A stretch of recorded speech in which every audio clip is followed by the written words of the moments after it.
I don't know. Technical diff. What in the world? She was removed. I don't know. Oh my God. Hopefully she can pop back in. That's so weird. Aileen!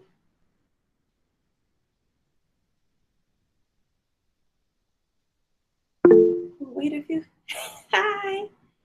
Wait a few more minutes.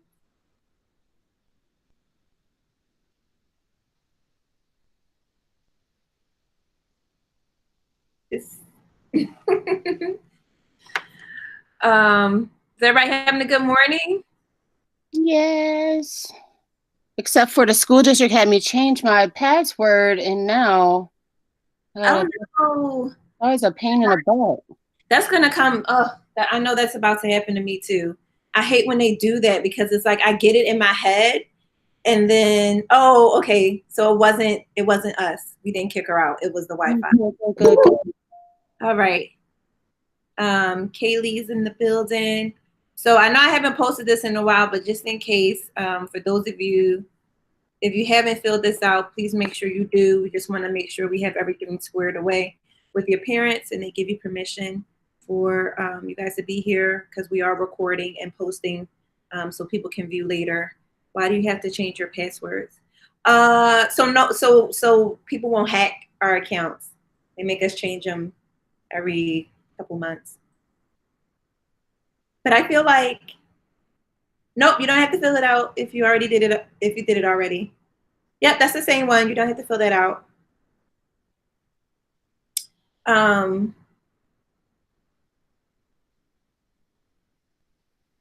Yeah, that password is a pain in the behind because I keep forgetting and I have to write it down. I'm just old. No, you're not, because I'm the same way. So, and you're not old, so stop it. Imagine hacking your teacher.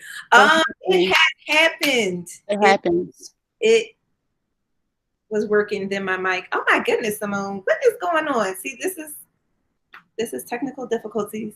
Yeah, people have hacked, but it's mostly. Lex. Michelle's like, what when? It's mostly teachers who are using the smart boards and leaving and like putting their passwords in with kids watching. So it's like, what do you expect? So, Lex, I'm wagging my finger at you. Are you serious? Oh, you're such a good student. Michelle. Or I could have. Oh my, yeah, that's not yeah. So that's why they make us change it so that people can't get in. Conspiracy uncovered. But most teachers have backups. So they do like they handwrite it or they like screenshot. Like I know before I put my grades all in, I screenshot everything for all my classes. So yeah. Algebra 1. I'm about to make a bacon, egg, and cheese sandwich. Keep the bacon, give me the cheese and the egg.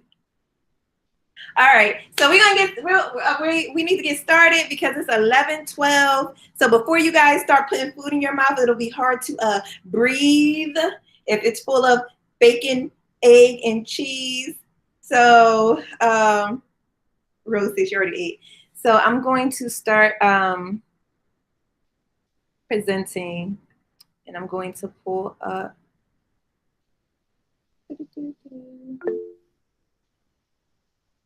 You guys are talking about food. Oh, hey, Kay. Let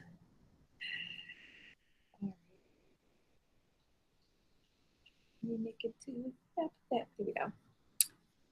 Okay, so I'm going to start presenting, and then you guys know the drill. We're going to do our little 1 minute of breathing.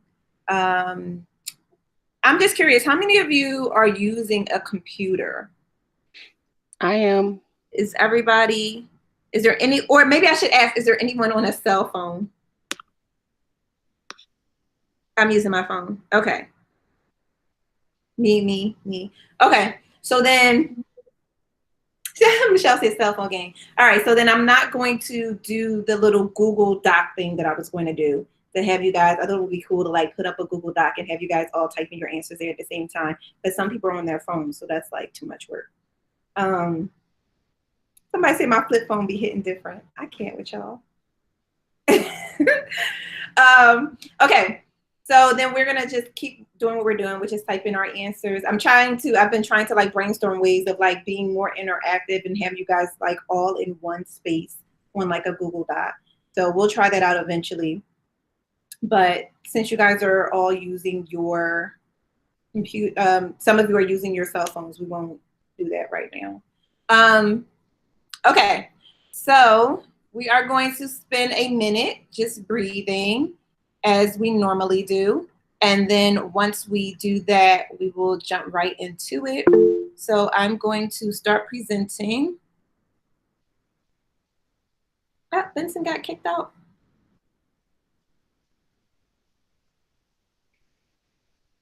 Let's see.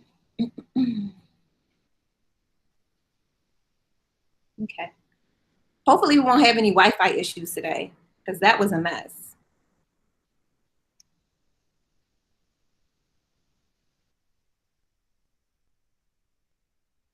Okay.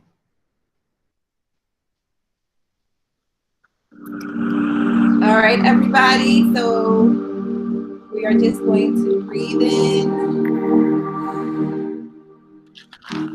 breathe out, and breathe in, and breathe out,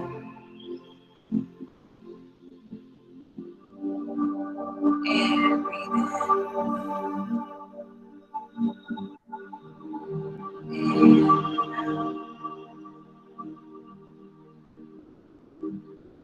deep breath in, deep breath out.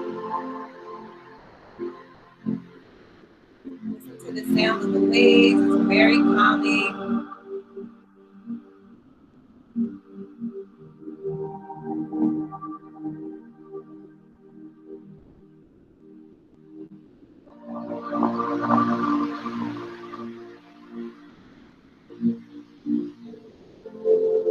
All right, everybody should be feeling a little bit more relaxed right now.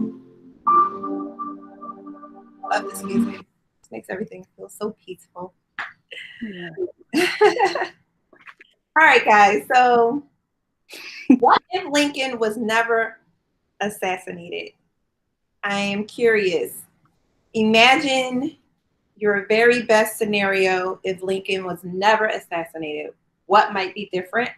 I want you guys to put your responses in the chat box.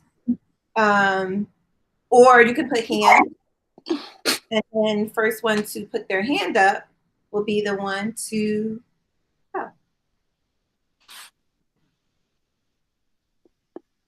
I'm gonna give you guys like a minute to think too, because I realize like might take a little while to like think about these things.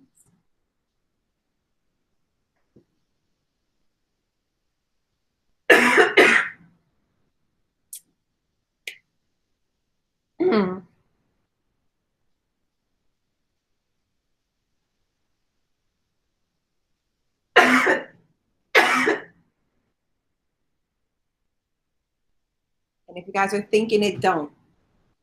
Allergies. Okay, I think I got a couple effects thought out. Okay. So is that James? Yes, it is. And okay. I was the first one with my hand up as well. All right, awesome. Okay. James, you So, bad, most obviously, if Lincoln wasn't assassinated just like a couple weeks after the Civil War ended, Reconstruction would be less of a half-hearted thing. The chance of reform would be a lot greater because Andrew Johnson wouldn't be at the wheel. Yes. Speaking of which, Andrew Johnson was almost removed from office, and I think wait. Oh shit. Oh, sorry. Maybe people wouldn't want to do that as much since he was the first one.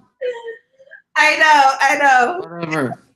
Anyways, final effects. Because Lincoln wasn't cut off so soon, Republicans wouldn't have shifted away from the race issue as quickly, which means that the parties today would be a lot different. Ooh. Like maybe Democrats would still carry the South. Aha.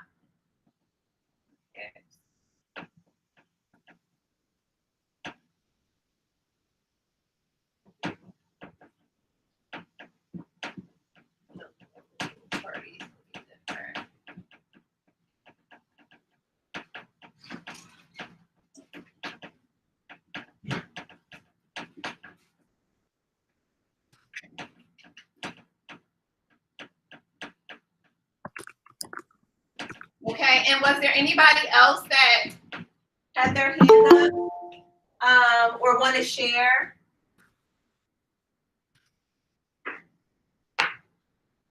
I dropped my top. Okay. Did you guys know I can't see the chat? So,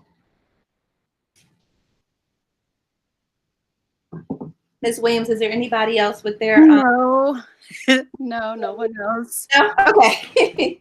All right. Because I'm like, maybe I should just. I wonder if there's a way. Like, I wish there was a way to present and still see the chat. Okay. So nobody else wants to take a guess. All right. I know for a lot of my class, we didn't get here yet, and so they don't know Too much. Yeah. Well, more so taking a guess into like what we do know, you know? Yeah. It's okay to guess, you guys. I'm not looking for my top. Don't mind me. I lost my, here we go. Okay. It's like the worst thing to have one of these things dry out. Okay. Oh, we got some stuff coming in now. Okay. We're just absorbing the facts. You're all good, my guy. Oh my goodness. He's still alive. Gross. Well, I know there is that movie that says Lincoln is a vampire and he's still roaming the earth, apparently. Every year. The top hat has magical powers. Yeah, absolutely. It's like the Harry Potter hat. Okay. So what we're going to do, I am going to put up, so we're going to get to the constitutional amendments in a second, but before we do, I wanted to present to you guys some primary sources and have you analyze them. So if everybody could put their analyzation of this picture in the chat box, that would be great. I want to see what you guys have to say about this picture. What do you think it's representing? What do you think it is?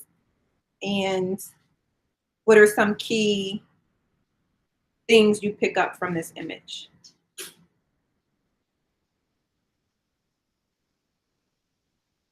And we'll read out maybe like one or two. And there's about 4 or 5 of these images. Racial tension, Union soldier keeping the peace. Okay.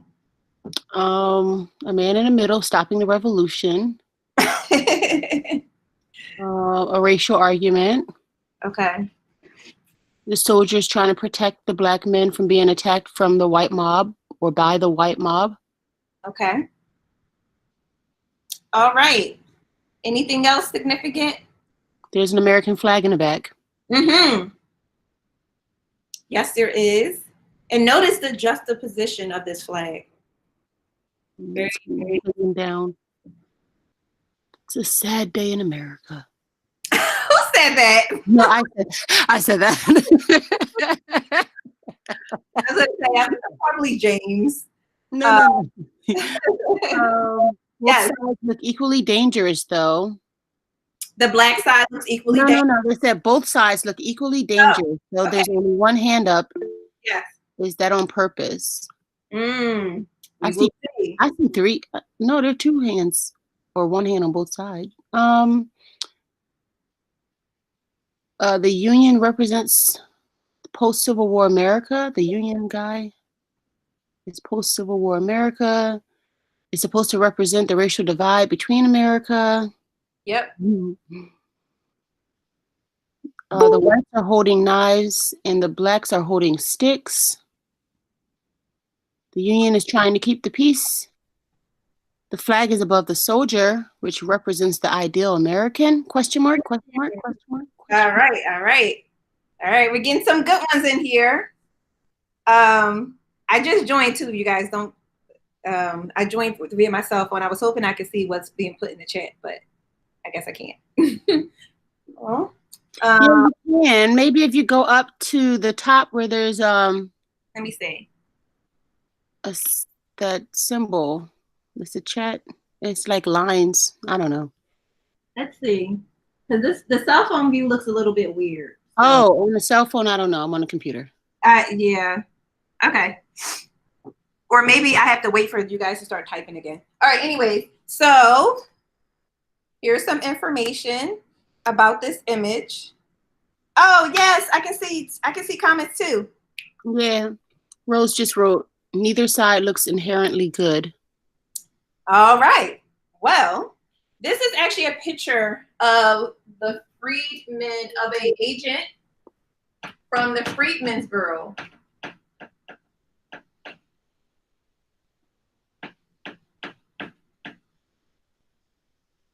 And as I mentioned before, the freedmen, their jobs were to feed, house, educate. So I got feed, house, educate, and advocate on behalf of the Black people who were free, who were now free. Clearly, this doesn't want to keep its top.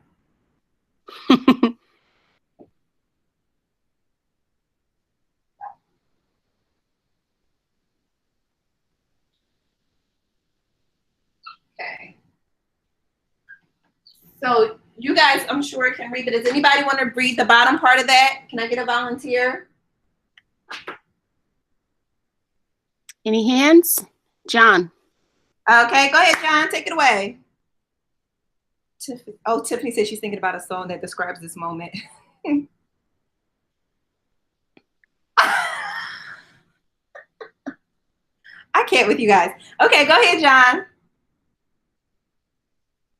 Oh, you want to see the board? Okay. Well, he can't read if we do that. I can't. I can see the boat. Like you have to zoom it, right? You see what's on the boat. Oh, because I'm presenting, so the screen is small, right? Yeah. Okay, so I will zoom out in a second. After John reads. Wait. Hold on. Oh, there we go. The national government, initiated by President Lincoln, created the Freedmen's Bureau to assist freed people in securing their rights and their livelihoods. In this Harper's Weekly print, the Freedmen's Bureau official protecting the Black men and women from the angry and riotous mob of white Americans stood as a representation of the entire Bureau. Soon the Bureau and the federal government would recognize that they could not accomplish a fraction of what they set out to do, including keeping African Americans safe and free in the South. Alfred R. Wadd, The Freedmen's Bureau, 1868, Library of Congress. Awesome sauce. Okay, so this picture is from 1868. I pulled this directly from the Library of Congress, and the previous link, and remember, I'm going to make this presentation available to you guys when we finish it, so you'll be able to click through all the links and do all that good stuff. And so the link before this one, or the picture before this one, has the link that takes you directly to this. So this is a primary source. This is what a primary source is, what is called a lithograph. And I think it's really interesting that the flag was placed right above this person because he's actually an official representative of the government. So I also love how when artists are creating these sorts of images, they're also very careful about symbolism and where they put certain things. So notice how he's standing very erect. He's very authoritative. That is because he's an official representative of the country. All right. Also, in terms of, someone said both sides look inherently, or neither side looks inherently good. But when you look at how he's positioned and who he's holding back, Yes. you realize who the good side is and who the bad side is. Absolutely. Thank you for pointing that out, Miss Wesley, aka Miss Williams. Yep. Yes, absolutely. And then you can also see, if you look at the faces too, the crowd on the right, my right, the crowd on the right are looking like, what the heck is wrong? Like, what are we doing? And then the crowd on the left is like, ooh, your heart out. So anyway, yeah. Moving on. The Walking Dead. I just watched that last night. All right. Yes. All right. So here we are again. Write down your interpretation of the image in the chat box.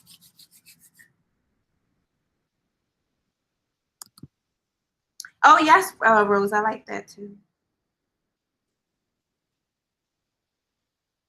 A bunch of important looking dudes. This is true. This is true. A lot of them got the slick back or the slick to the side going on. I respect it. Edel's favorite word.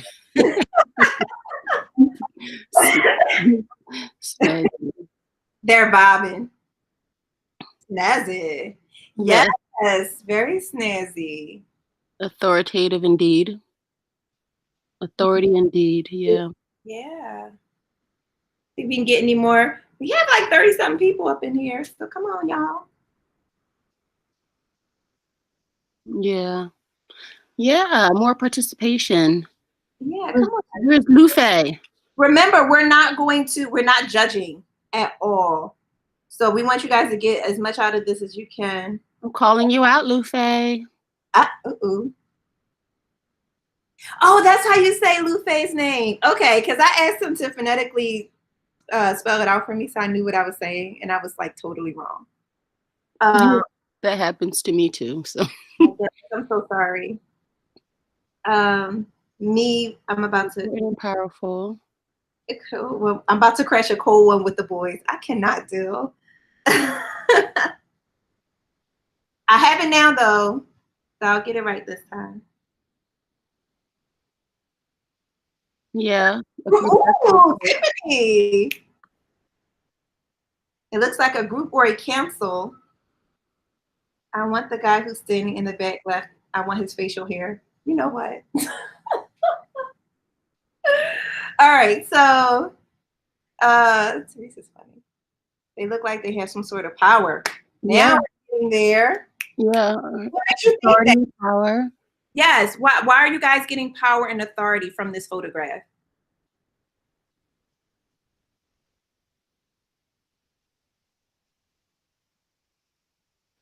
Educated. They're wearing, okay. Posture. Mm-hmm. Yeah, they're standing very like. The way they're positioned. Yes. Say my name, no, I'm sorry. Okay. The bow ties, yes. Yeah. Yes. I have a principal at my school that wears bow ties every day. So that's nice. I know a principal who wears bow ties. He's a superintendent now. And remember Yassine? He used to wear bow ties all the time too. Mm-hmm. Uh-huh. It's a very governmental. Who said that? John. All right, so let's move. Bobby Brown. I'm not going to read out who said that. You see it. Tiffany said, "Is that a newspaper?" It's a lithograph, or lithography, And here is the significance of it. Can I get someone? Are they the first Black government officials? Ding, ding, ding, ding, ding. Can I get someone different to unmute themselves and read that? Irma. Go, Irma. Go, Irma. The first colored senators and representatives, Curry and Ivan Litograph,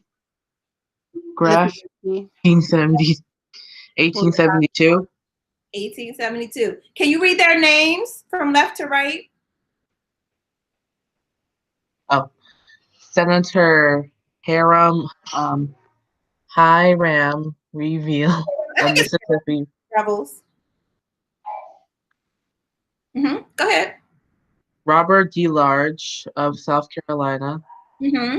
Benjamin Turner of Alabama. Yep.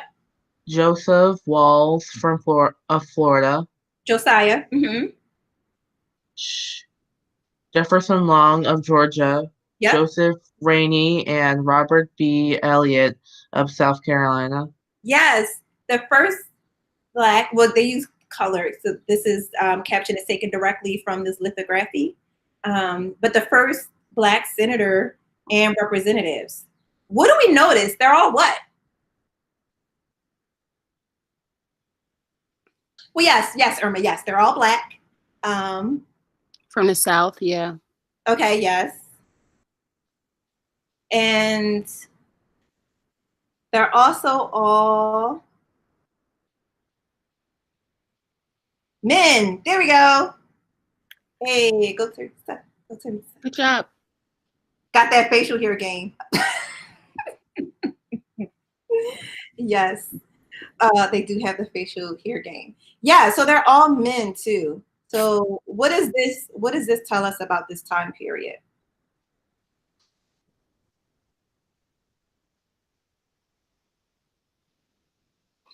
Rose. Rose. Oh my God, I almost know. Yes, you have to be unique with your facial hair. I'm good with my little stash. Only men could have government roles, at least major ones. Yeah.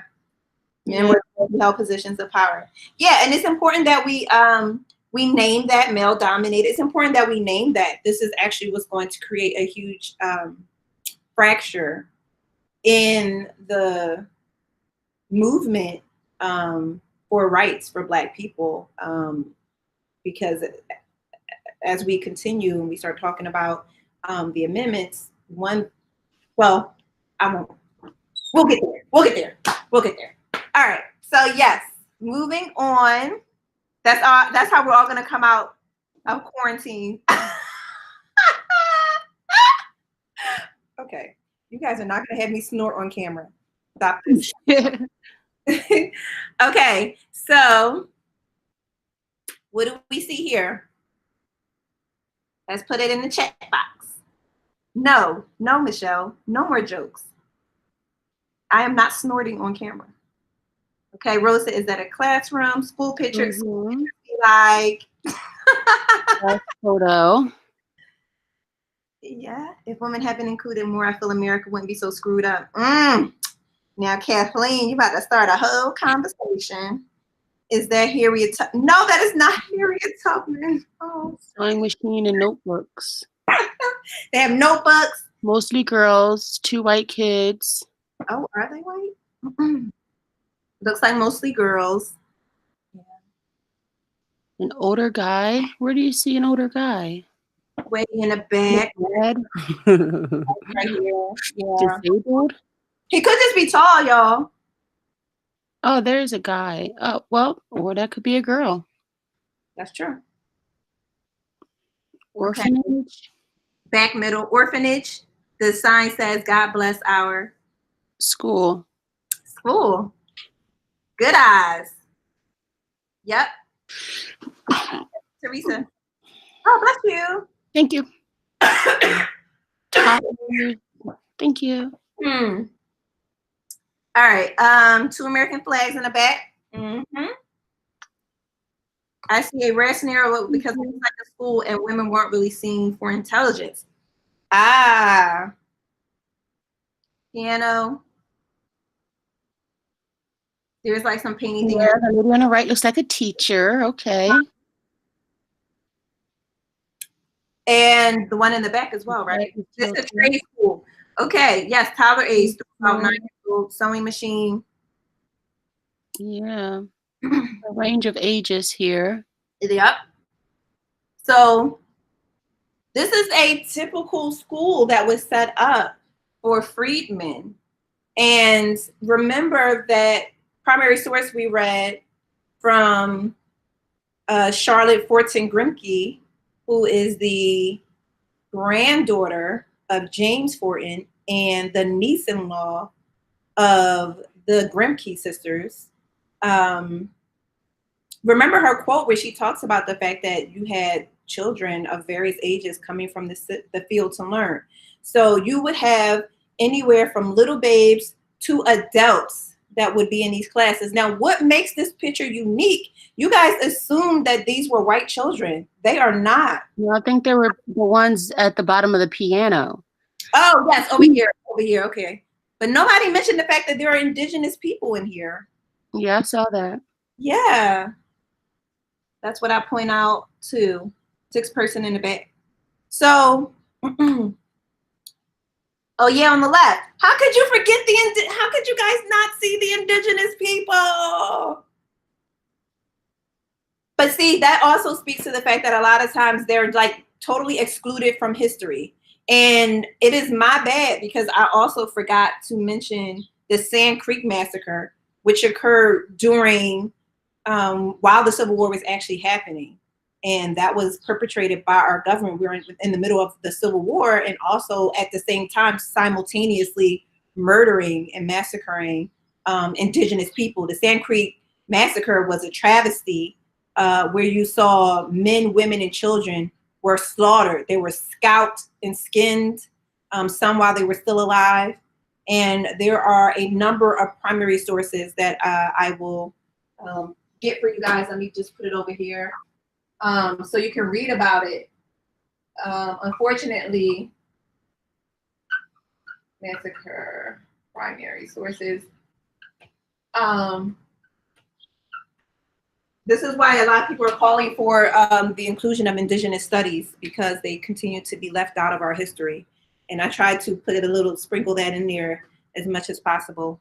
But this is a very rare photo where you have children in here, freedmen, Black children who were freed, as well as indigenous children all learning together in the school. And can I get somebody to read that paragraph right under the picture? Yeah, it's a diverse school, Emma, which is also like really rare. Within 4 years, the Freedmen's Bureau increased the number of schools from 740 with 90,589 students to 2,677 schools with 149,581 students. In addition, it inspired the creation of several normal schools and Black colleges, among them Howard and Fisk universities. In Sorry. In 1865, about 90% of the Black population was illiterate, but by 1880 it had decreased to 70%. This was an improvement of 200% in 15 short years. Absolutely. Absolutely. So remember, not only do you have this huge gap in wealth, this huge gap in being able to achieve certain things, you have this huge gap in education. Black people are not inherently unintelligent. They just were not allowed to learn in many ways. And even though they were banned from learning, many still found ways to do so. And so this is a testament of the willingness of the Black population to want to learn and want to become literate. So much so that it was an improvement of 200% in 15 years. So this is indicative of the necessity of education for freedmen. And also an awesome picture. And this picture is so rare, I cannot even find the date for it. But this came from the link is right there, but it came from Saylor University, and they got it from the Freedmen's Bureau, which is a website, if you guys Google it, and look it up. It is a project that was created to start to document these photos and these artifacts and various different things left behind by freedmen, including records. So if you guys get a chance, you can check that out. It's like the Black version of Ancestry.com. All right. Hey, what do we see happening here? A A character caravan. big brain. This is Angry. This is- Hold on, James. Wait. Let's give people time to get some stuff in. A man, white man. Kim. Someone kicking a radio. A radio? Is that a radio? It represents the government. What's falling out of the radio? What's written on the radio? Is that a radio? Is it a radio? There's little people in the cabinet thing. A politician kicking down the freedmen. It says the word freed on it. People. You guys are coming in fast. The video is characterized to be kicking freedom and people down the stairs, damaging people in freedom. Airhead. It's a set of drawers with Freeman written on it. That's the Freeman kicking the And cabinet. what does it say at the top? And why do you think it says that? Yeah. Why does it say veto? He's using the veto. Okay.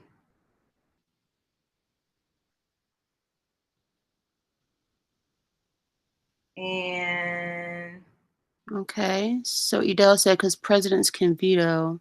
yes. Ooh, okay, now we're getting there. You guys might actually guess this one before The veto is used to damage freedoms. because he used to overpower the ooh. Okay. He's vetoing rights for freedmen. Do we know who he is? Who is he? Let's get there. Are truly free because someone didn't get he's vetoing rights for freedmen. Yes. Andrew Jackson. I think that's pretty good. Almost. Not Jackson. Jackson was Johnson, yes. there you go. Jackson. Way before his time. Jackson was around 1820. That's our 17th president of the United States. Andrew Johnson. Oh, I need to scroll down and see everything. Okay, good. You guys got it. So this is President Andrew Johnson, and that is representing the Freedmen's Bureau that he's kicking down the steps. And freedmen, as you can see, there's like little black people falling out of the like drawer. And this was oh my God, I lost my train of thought. I was about to say something. Look at his hand. All right, this was the Civil Rights Bill of 18. Oh yeah, look at his hand. It's balled up. One of them. The Civil Rights Bill of 1866, and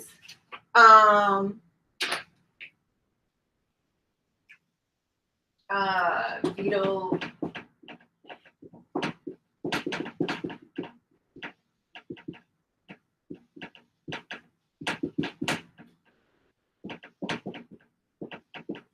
Okay, so 1 year after the Civil War ends, Congress wants to or does pass a civil rights bill, and Andrew Johnson is not okay with it. So what I would like us to do, can I get someone to read that section, and then we'll just talk a little bit more about, because I don't want to give too much away because I have a later section with Andrew Johnson, but McDonald's here. You guys are horrible. Someone said baby hands. You guys are. Andrew Johnson, Civil Rights Bill, veto message, March 27, 1866. George William Curtis, The Civil Rights Bill, Harper's Weekly Magazine, April 14, 1866, page 226 to 227. In Washington, President Johnson vetoes the Freedmen's Bureau bill. In Washington, the Senate fails to override President Johnson's veto of the Freedmen's Bureau bill. Reconstruction, 39th Congress of the United States. Thank you so much. So here is another reason as to why Reconstruction does not go forward, because Lincoln chose this young man as his running mate, and he ends up becoming president due to Lincoln's assassination. Tiffany has her hand up. Is that what, Tiffany, were you trying to read? I think she was going to read, but James beat her to it. Okay, cool. All right, we will talk a little bit more about this guy in a second.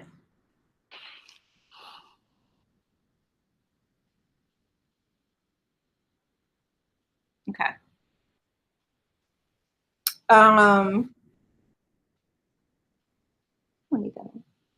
Okay. So we're going to spend a little bit of time of talking about the Reconstruction Amendments.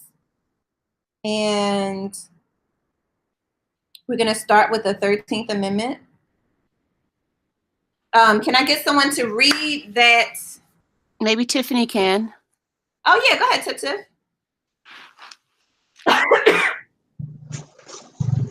Neither slavery nor involuntary servitude, except as a punishment for crime whereof the party shall have been duly convicted, shall exist within the United States or any place subject to their jurisdiction. Good.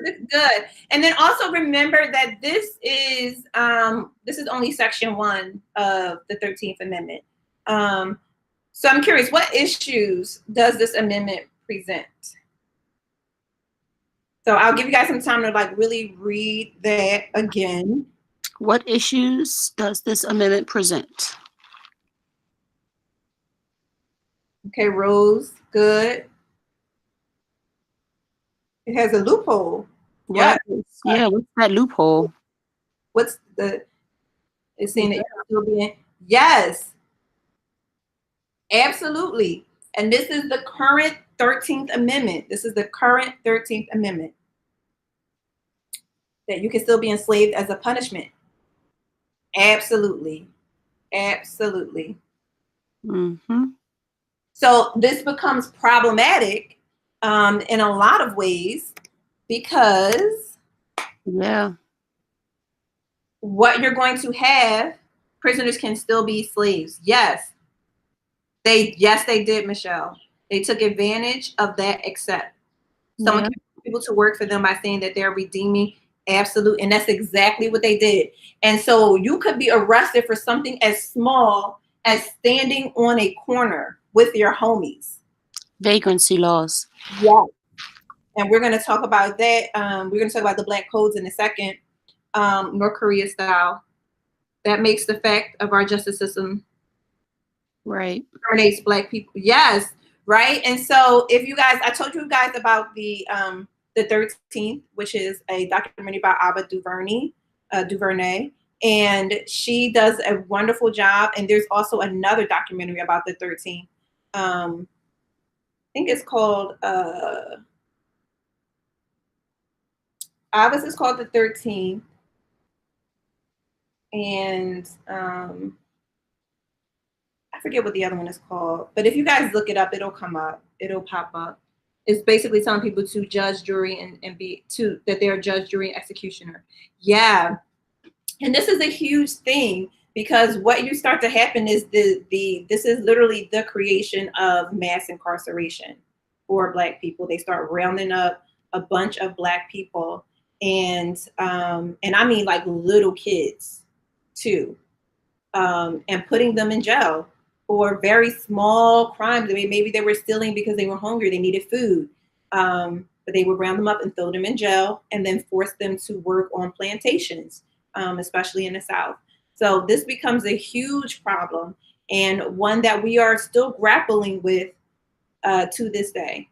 And it rips away the childhood from Black youth. Yes, absolutely. Yes. And so there is a little video that I want to show you guys.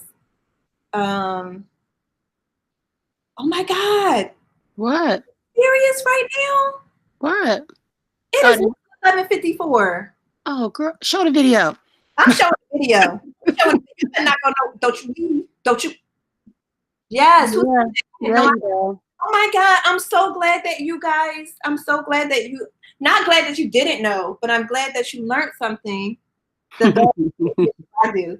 Period, Pooh. Okay, I'm stop. I promise. I'm gonna do better. All right, so this this is not it. This isn't the video that I want for you guys. I know. All right, time to change time zones. Period, Pooh. Let me stop. I'm gonna stop. I will get better vocabulary. I promise.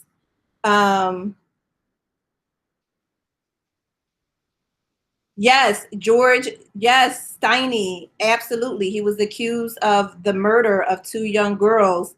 And even though he could not even remotely carry their body, they still convicted him, propped him up on books, and executed him. And he was the youngest person in America to be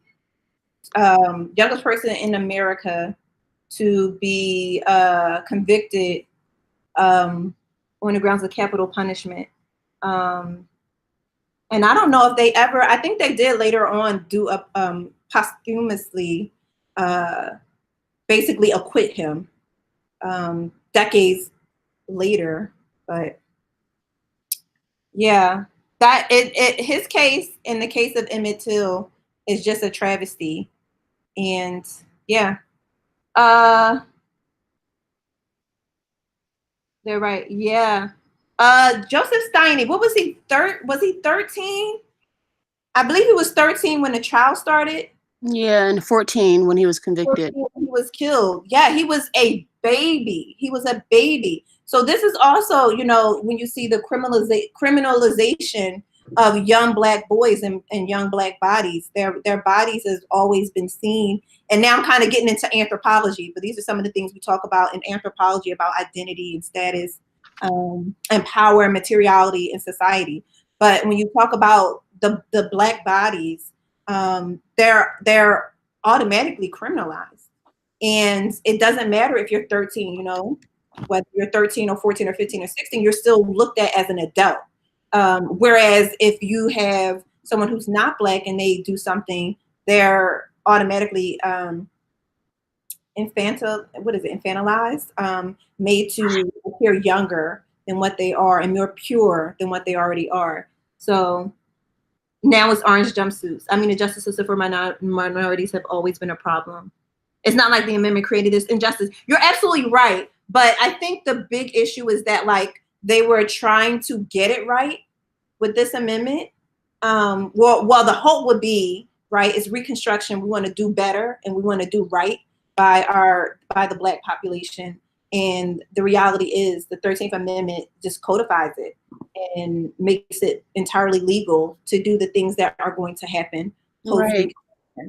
It's another compromise.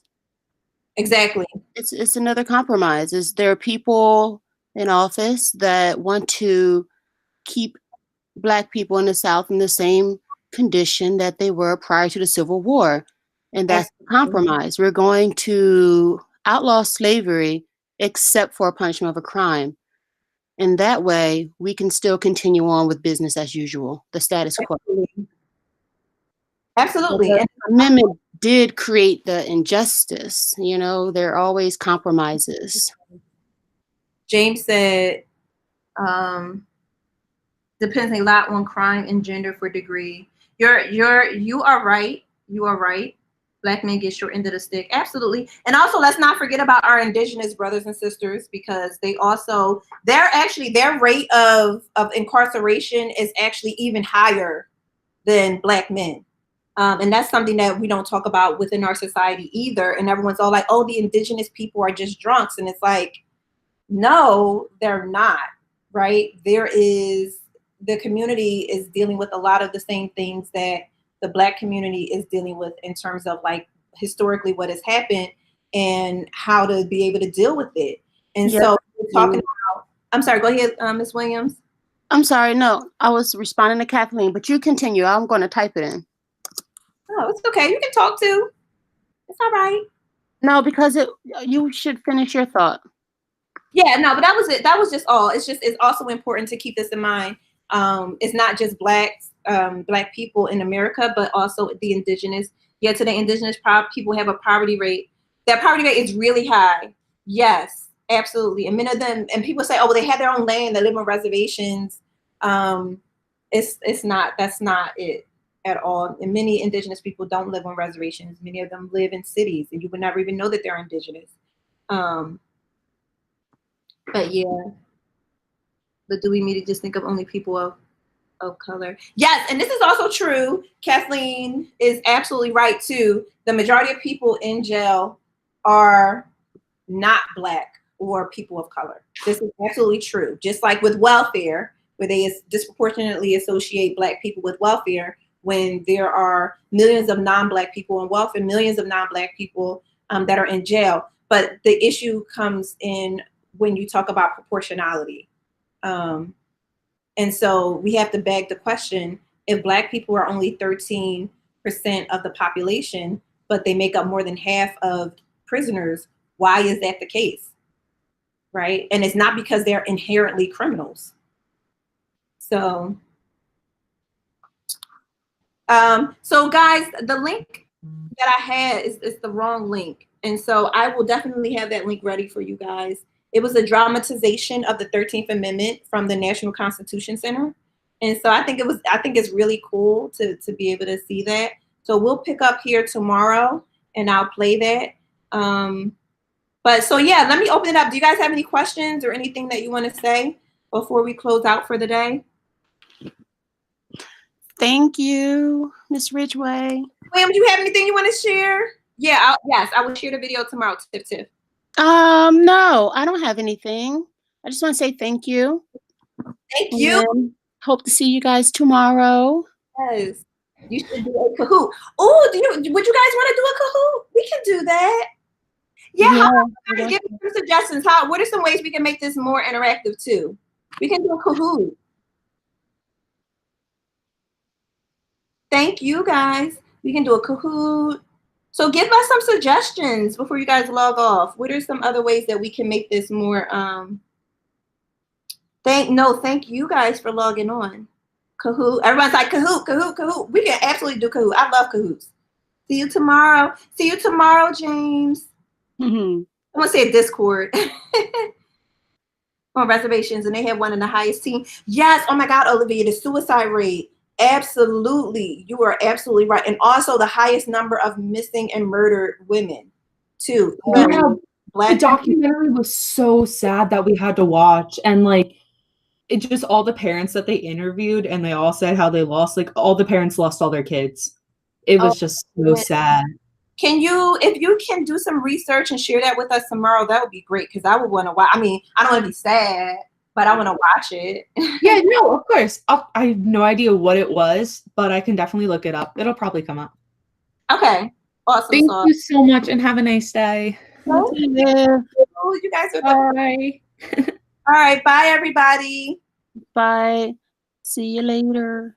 See ya.